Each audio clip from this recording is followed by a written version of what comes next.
pública. En esta mañana, pues, por supuesto, queremos dialogar. Doctora, qué gusto saludarle a través de nuestras ondas.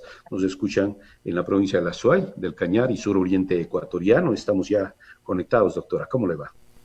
Gracias, buenos días. Para mí siempre es un gusto poder compartir con todos los teleoyentes, sobre todo de la patria del sur, que la quiero tanto porque además es de mis orígenes. Ah, qué bien, qué chévere. Muy bien, entonces. Vamos directo, doctora, pues a la materia que hoy nos convoca, nos cita y, por supuesto, nos preocupa sobremanera, como es el tema lamentable de los casos de corrupción en los procesos de contratación pública. Hay un proyecto de ley orgánica reformatoria del Código Orgánico Integral Penal, COIT, para sancionar todos estos actos que lamentablemente en el momento más duro, más triste, en el momento en donde existe o debe existir mayor solidaridad, no ha existido la misma, doctora. Hablemos del proyecto de ley orgánica reformatoria.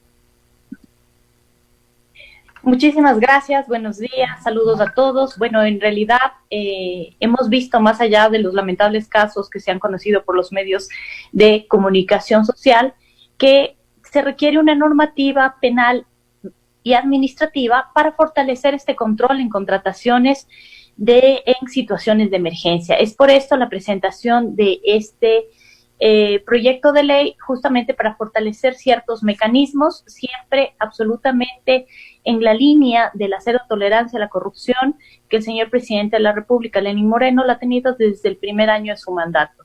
Y por tanto, hemos buscado que más bien tratemos de fortalecer ciertos mecanismos, endurecer sanciones para evitar estos lamentables casos de corrupción que han existido durante la emergencia. ¿Qué es lo que buscamos justamente con esta reforma que estamos planteando? Es crear el delito de elusión de procedimientos precontractuales y contractuales en emergencia. Y también sancionar la arbitrariedad en las contrataciones justamente en este periodo de emergencia y el aprovechamiento de fondos públicos a favor del mismo funcionario público o de un tercero. Que sanciona este mal uso de la declaratoria de emergencia, es decir, cuando no existe una emergencia concreta, objetiva, probada, también un eventual sobreprecio en bienes públicos, compra de bienes y servicios que no sean necesarios realmente para superar una emergencia, y también los casos de obstrucción del control gubernamental. Ahora, doctora, claro, es fundamental que la ley esté clara, que la ley esté apegada a la norma regular, pero ¿qué es lo que pasa dentro de lo que son las entidades públicas? ¿Existe falta de un control, de una supervisión? Porque, fíjese, darse hechos de corrupción sobre precios en adquisición de fundas para transportar cadáveres, medicinas, que ya son cosas que incluso la mente humana a veces no alcanzamos un poco a digerirlo. Entonces, ¿qué hace falta? ¿Las cabezas no están administrando bien o los mandos medios? ¿En dónde podemos decir está la falla, doctora? Exactamente. A ver, como realmente coincido absolutamente con usted en que el análisis de que estos lamentables hechos es más triste encima tener que conocerlos en un escenario tan inédito como el hemos tenido que vivir, en donde existen tantas necesidades de muchísima gente y lamentablemente exista un dispendio del dinero y no se los utilice para las reales necesidades. Esa es la real emergencia. O sea, una emergencia debe darse para las cosas que se necesitan, no para cualquier otro tema. Y si dentro de ese escenario encima más aprovechas de esto para poder enriquecerte de una forma que no corresponde, esto, lo diría, es mucho más lamentable. Falta de controles, yo creo que existen controles, existe por parte de las entidades de control, existe por parte también de las instituciones, pero debo decirlo, Galo, que todos los días lamentablemente la delincuencia busca nuevos procedimientos para tratar de eludir esos controles. Entonces, ahí viene el punto, ¿cómo fortalecer esos controles para que, porque además muchas veces ni siquiera la contratación la hace la máxima autoridad. Sí, la máxima autoridad tiene que velar absolutamente por el manejo de toda la institución, pero muchas veces lo que son las acciones administrativas están delegadas a otras personas. Y en ese mismo sentido, bajo su misma preocupación, es por eso que se presenta este proyecto de ley, porque son los procedimientos precontractuales, justamente, que no son los que hace la máxima autoridad, sino aquellos que están en los mandos medios y bajos, para decirle de alguna manera así, en donde tienen que realizar ciertas actividades y ciertos controles, y en algunos casos o se hacen de la vista gorda o simplemente dejan que las cosas se den de la forma no debida. Justamente esto es lo que buscamos. Ese control, ya no solo porque generalmente la ley actualmente te dice, ya, pero cuando está consumado el tema. Entonces aquí lo que tenemos que tener es también la idea de lo que sería una prevención del cometimiento eventual de ilícitos, y esas prevenciones se dan a través de controles, y esos controles tienen que entrar en toda la cadena de la contratación, no al final cuando ya está contratado. Es por eso que inclusive nosotros lo que proponemos es una medida cautelar especial en donde la fiscal o el fiscal podría, justamente, más bien, debería, de forma obligatoria, pedir la suspensión del proceso, porque si tenemos pagos pendientes o si tenemos, llamemos, una obra que está avanzando, es mejor evitar, sabiendo que tiene suficientes elementos para que se dicten esta medida cautelar, porque en el momento que ya se desembolsó el dinero público, termina siendo más complejo poder recuperarlo luego. Entonces, tiene las dos partes y justamente se dirige a esos controles que tienen que estar en toda la cadena de la contratación. Ahora, es importante, doctora, por ejemplo, aquello de la prevención. Si es que tenemos, lamentablemente, tantas personas que están inmersas dentro de lo que son las entidades públicas, con otros fines, no fines de servicio, sino de servirse. Y si sabemos que estamos con una pandemia de este nivel y que la crisis nos va a demandar la adquisición de una serie de artículos, de insumos y más, ¿por qué no prevenir ahí antes de darle a X, a Y ejecutivo funcionario que haga la adquisición, hacer un verdadero control? ¿Y qué pasa con el CERCOP, además de que es el ente encargado en que a través de los procesos se hagan compras de adquisiciones con las entidades públicas de la manera más correcta? Es decir, tampoco está funcionando. No, mire, más bien eso le quería terminar de contar un poco la propuesta, porque la propuesta no va solo desde el punto de vista penal, que obviamente buscamos sanciones privativas de libertad hasta 25 años, penas pecuniarias que correspondan a la contratación arbitraria que se realizó, inhabilitación de ejercer cargo público y de contratar con el Estado. Pero también, como diríamos, consecución lógica de tener que fortalecer las sanciones en casos de esto, tenemos que fortalecer el mismo sistema de contratación. Y por eso, la otra parte de la ley lo que hace es buscar una propuesta que fortalezca, lo que usted bien lo ha dicho, la ley del Sistema Nacional de Contratación Pública, que ya incluye figuras que no existen hasta el momento, como la colusión en contratación pública, las vinculaciones, también un mejor control en todo lo que son procesos de contratación pública por emergencia, porque actualmente únicamente conoce la emergencia CERCOP cuando se sube la declaratoria de emergencia dentro del portal, pero no antes, y no sabemos qué es lo que está pasando, porque justamente las normas fueron hechas a fin de pensar que la emergencia venía acompañada de todas las contrataciones, pero relativas a la emergencia, pues no otro tipo de contrataciones que no correspondían. Pero además, buscando justamente lo que habíamos hablado en su momento, Galo, que es la suspensión de procesos en caso de vinculación. Y el CERCOP sí, ha hecho mucho y han hecho varios controles, inclusive bajo ciertas resoluciones y normativas que tienen ellos la posibilidad, ha hecho que se obliguen que los procesos de contratación y durante esta emergencia, sobre todo del COVID, sean ingresadas a diríamos así, un sistema de acceso público denominado datos abiertos, en donde además se puede saber de qué se trata, cuál es el monto, qué es lo que se ha hecho, pero necesitamos en realidad mayores controles que nos permiten ingresar en el proceso mismo de la contratación, porque no sacamos mucho ya conociendo lo que se hizo, sino más bien ir acompañando ese proceso en emergencia, porque en el procedimiento normal sí lo tienes, en emergencia no. Entonces, de esta manera, justamente prevenir que se haga un mal uso de los dineros públicos. Ahora, doctora, obviamente con toda esta figura, este escenario, por ejemplo, el gobierno, el presidente Lenin Moreno, pide penas de hasta 25 años, dice, por corrupción en compras de emergencia.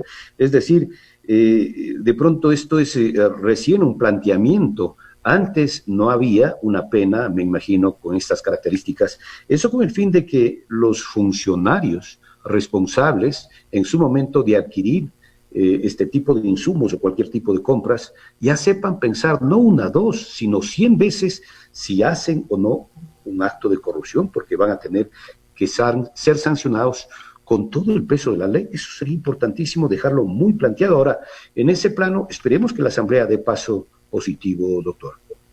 Claro que sí, esperamos que justamente, y ese nuestro exhorto a la Asamblea Nacional para que pueda conocer no solo este proyecto de ley, sino también aquellos otros que ya hemos presentado sobre el tema de lucha contra la corrupción. Creo que es importante y hay que dejarlo sentado con toda claridad que el tema de la lucha contra la corrupción no es un tema únicamente del Ejecutivo, es un tema en que nos atañe a todas las instituciones del Estado, a todas las funciones del Estado, pero sobre todo a toda la sociedad. Porque si nosotros dentro de, inclusive de cada uno de nuestros núcleos familiares, no damos lugar e insertamos en nuestros niños y en nuestros jóvenes todo lo que son principios y valores, es complicado que una sociedad pueda salir adelante. Las leyes, podemos tener las mejores leyes del mundo, leyes que pueden ser perfectibles, pero si esos principios y valores no nacen de casa, no nacen del hogar, será muy complicado en que las sociedades podamos llegar a luchar contra esta pandemia que es la corrupción. Doctora, para que exista un problema, se dice que para que dentro del hogar exista discusión se necesitan dos partes. En los actos de corrupción se necesitan dos partes, ¿no es cierto? El proveedor y el que negocia. En este campo también habría que irles de algún modo sancionando, calificando a las empresas que son corruptoras o que hacen que los funcionarios se corrompan. Doctor, ¿qué hacer ahí? Absolutamente, absolutamente. Y además que sean inhabilitados para volver a contratar con el Estado. Exacto. Bueno, lamentablemente no tenemos penas perpetuas, pero podríamos, sí, un poco desde el marco constitucional. Así es. Sí, ¿no? Pero creo que es importante que se sepa que si tú buscaste robar al Estado, robaste al Estado, no vuelvas a contratar con el Estado. Los dineros públicos son sagrados y deben tener absolutamente todas las protecciones que corresponde, y es por eso justamente que buscamos que las personas que intervengan dentro de esto, como usted lo dice, eventualmente los proveedores o contratistas, que hayan incurrido en sobreprecios, etcétera, pueda llegar a tener también esa inhabilitación para contratar con el Estado. Y obviamente, si es que se trata de una contratación en emergencia, se aplicará el máximo de la pena que se estile en cada caso. Lo que hacemos es un tema que se llama en materia penal la dosimetría penal, es decir, de acuerdo al daño ocasionado tienes la pena que exista. Por eso empezamos desde montos desde $10,000 hasta montos sobre los $250,000 y empezamos con penas desde 6 meses que pueden llegar hasta los 25 años, ¿no? Esto dentro de un punto de equilibrio y dosimetría dentro de lo que existiría acto ilícito o sanción.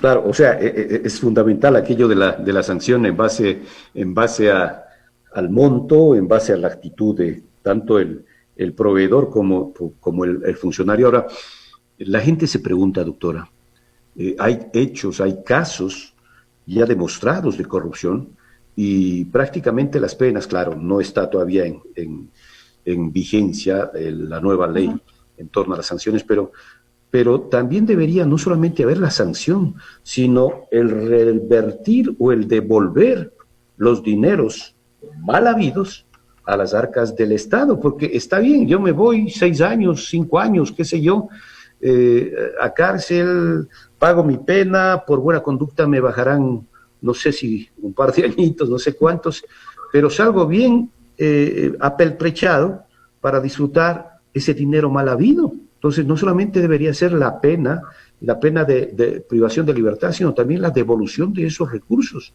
en la ley. No sé si esto se podría incorporar también. Sí, la ley te lo dice también, la ley te dice que también tendrás una multa correspondiente al valor de la contratación arbitraria. Es decir, además tienes que devolver aquello que recibiste de una forma contraria a la ley. Pero quiero decirle algo, Galo, no, nosotros hemos presentado ya algunas leyes justamente para buscar que se devuelvan esos dineros mal habidos.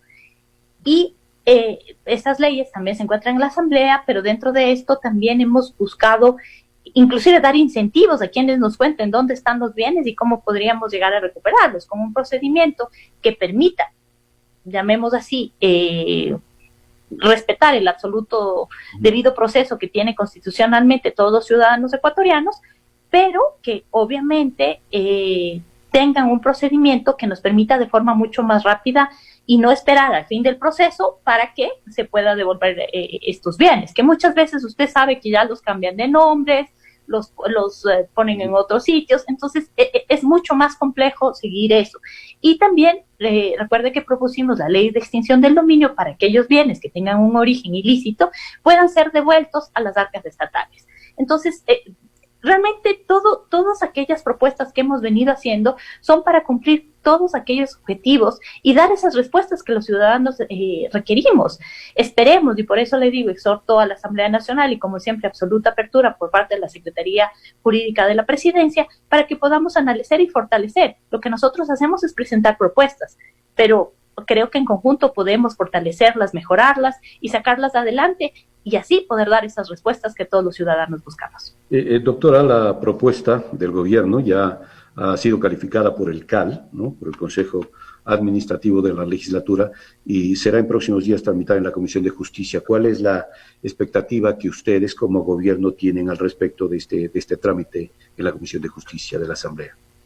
Esperamos que la Comisión de Justicia realice el análisis que corresponde y sobre todo podamos tratarlo en el menor tiempo posible. Creo que las respuestas que tardan no son y no ayudan en realidad a los operadores de justicia y sobre todo a la ciudadanía en general, y creo que es necesario otorgar mecanismos y sobre todo herramientas para esta lucha conjunta que necesitamos de la corrupción. Así que esperamos que esta Comisión de Justicia en la Asamblea lo pueda analizar en el menor tiempo posible, con la celeridad que el caso corresponde, y así poder avanzar en fortalecer la legislación que tenemos al momento. Doctora, el tema de la corrupción va mucho más allá del funcionario actual. Es decir, casi se va convirtiendo en una especie de comportamiento normal no de todos, cuidado, de algunos funcionarios de las instituciones públicas, que en muchos de los casos, cuando ya llegan a ciertos cargos, creen que ahí está la salvación de su familia y de todos para vivir tranquilamente en el futuro. Ese es un concepto que hay que irlo cambiando desde, yo diría, la educación, porque ya se puede sancionar, pero todos vienen con esa especie de ejemplo negativo, ejemplo malo. ¿Cómo educar a la gente? ¿Cómo educar al mismo político con esa negativa proyección? Porque hay políticos extraordinarios y muy nobles y que van con el afán de servir, pero ¿qué hacer con los otros? Con toda esa masa que llegan básicamente a aprovecharse de los dineros del Estado. Claro que sí, es lamentable lo que sucede, y debo decirlo, y esto tampoco como un tema de justificación. Esta es una pandemia que se ha extendido en todo el mundo. Veía justamente el día de ayer, lo cual me parecía interesante desde el punto de vista legal de análisis, que inclusive el Vaticano el día de ayer saca normas para la contratación pública en el mismo Vaticano. Entonces decía, bueno, a ver, no es que el Ecuador somos los únicos, ni tampoco quiero decir que eso justifique porque somos así. Sí. Pero, sí, pero lo que le quiero decir es que lamentablemente es un mal que existe en todo el mundo y que lamentablemente cada vez se encuentran nuevos recovecos o nuevas formas en la misma ley para ir evadiendo esos controles y poder llegar a esas acciones ilícitas que buscan. ¿Qué hacer? Creo que aquí únicamente cuando toda la sociedad decidamos estar conscientes de que esto es un mal que nos afecta a todos en distintas circunstancias, vamos a poder avanzar. Y yo soy partidaria, igual que usted, de que la educación es lo único que puede cambiar el tema cultural dentro de los países. Y creo que hay que seguir incentivando, más allá de principios y valores que deben venir de los propios hogares, la educación desde los primeros años de vida y continuar dentro de toda la carrera, de toda la escuela y el colegio, e inclusive la universidad, con cierta formación en todo lo que son ética y valores, para que así podamos llegar a cambiar lamentablemente esas normalidades que ahora creen que deben existir y que no es así. ¿Toma tiempo? Sí, toma tiempo, porque los cambios culturales en educación toman bastante tiempo. Creo que se ha hecho un trabajo muy fuerte, pero hay que seguir fortaleciendo el tema. Pero creo que el ejemplo es lo mejor que podríamos llegar a tener, y si cada uno de nosotros, desde el ejemplo propio de cada una de las acciones, competencias, porque como usted bien dice, las personas somos pasajeras, las instituciones son las que quedan, y por tanto el fortalecimiento institucional también es muy importante para lograr esos mejores y mayores controles que necesitamos en esta lucha contra la corrupción. Doctora, lamentablemente a veces cuando hay actos de corrupción que se dan en los mandos medios de las instituciones, los que enseguida son mal vistos, son observados y objetados, son las cabezas, ¿no es cierto? Y esas cabezas lamentablemente a veces pagan esas consecuencias. El gobierno se ha visto afectado, y no digo los funcionarios de alto rango, pero sí por estos hechos de corrupción. ¿Cómo explicar a los ecuatorianos que no es el presidente, no son los ministros, sino son otros mandos, que no justifica, pero que no son ellos, ¿no? Para que la opinión pública y sobre todo la gente sepa, porque enseguida hay un acto de corrupción, ¿y qué es lo que dicen? Es el gobierno de los corruptos. Claro, lamentablemente la generalización también es algo que nos hace daño, ¿no? Entonces piensan que si por ahí ha existido un caso de que no ha sido acorde a la normativa, obviamente todo el resto somos responsables y todo el resto tenemos que ver. Entonces yo creo que es importante también que los ciudadanos entendamos que cada uno, dentro de una estructura estatal, cada persona tiene distintas competencias, y esas competencias o esas atribuciones son las que tienen que cumplirse. Pero, por ejemplo, es malo poner ejemplos, pero creo que a veces grafica mejor lo que uno busca decir. Pero que a mí me venga a decir que yo soy responsable por las compras públicas que pueda darse en el Ministerio de Salud, por ejemplo, no tengo ni relación alguna con las compras que corresponden. O sea, por eso es lo que digo, siempre tenemos que buscar y saber quién es el responsable, cuál es la competencia, y si realmente dentro de esas atribuciones cumplió o no cumplió la labor que tenía que realizar. Y obviamente, si no lo ha hecho, que aplicar todo el peso de la ley y que se hagan todas las investigaciones y se pongan todas las sanciones que correspondan, no solo en el área penal, en el área administrativa, en el área civil, porque también puedes ocasionar otro tipo de daños. Y creo que en eso de tema, nuestra normativa y la Constitución es clara sobre el tipo de responsabilidades a las que te puedes ver abocado en el no cumplimiento de tus funciones. Ahora, podemos decir, doctora, usted como la secretaria jurídica de la presidencia, que el gobierno está buscando bajo todo punto de vista sancionar a los responsables de los actos de corrupción, y peor aún, de aquellos que se han aprovechado de una situación tan terrible como esta pandemia para hacer su agosto en esta fecha. Absolutamente, Galo, y creo que el presidente ha sido muy claro. Él ha dicho, caiga quien caiga. No le interesa quién sea, no le interesa absolutamente nada de esto. Que cada uno se responsabilice por sus actos. Si es que realizó las cosas de una forma que no fue correcta y violentando la ley, que tenga que ser responsable por aquellos actos que no se hicieron de forma adecuada. Así que en este punto, cero tolerancia a la corrupción y sobre todo cero tolerancia a aquellos que piensan que pueden enriquecerse con con el dinero público.